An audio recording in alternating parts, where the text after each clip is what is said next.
কোটা সংস্কার আন্দোলনে সাধারণ শিক্ষার্থীদের মধ্যে ভিন্ন উদ্দেশ্যে কেউ কেউ অনুপ্রবেশ করেছে বলে সন্দেহ ডিবি প্রধান হারুনুর রশিদের।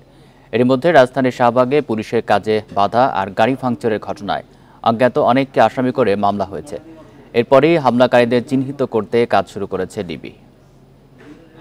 এখন জন্ম সনদ দিয়ে খোলো বিকাশ স্টুডেন্ট অ্যাকাউন্ট। নিজের বিকাশ নিজে কর।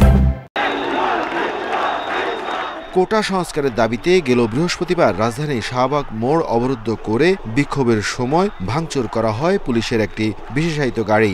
এই ঘটনায় শুক্রবার রাতে দায়ের করা মামলার এজাহারে পুলিশ বলছে, ব্যারিকেড ভেঙে পুলিশকে আহত করে আন্দোলনকারীরা। হামলায় সব মিলিয়ে ক্ষতি হয় ৫ লাখ টাকার। সরকারি কাজে বাধা, গতিরোধ, পুলিশকে আক্রমণের অভিযোগে আন্দোলনকারীদের বিরুদ্ধে মামলা করেছে পুলিশ। তারা যদি জানমালের যে বিষয়টা যদি খেয়াল না রাখে, তারা যদি রাস্তা বন্ধ করে বসে থাকে, সাধারণ মানুষ চলাচল করতে না পারে, সেক্ষেত্রে আমাদের আইন শৃঙ্খলায় যেটা যৌক্তিক আমরা সেটাই করব।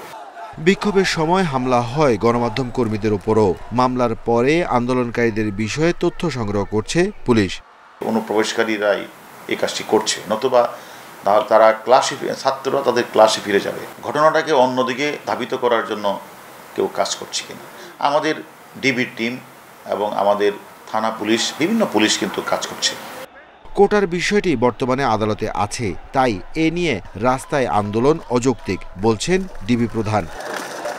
Arafatur Rahman, independent news, Dhaka.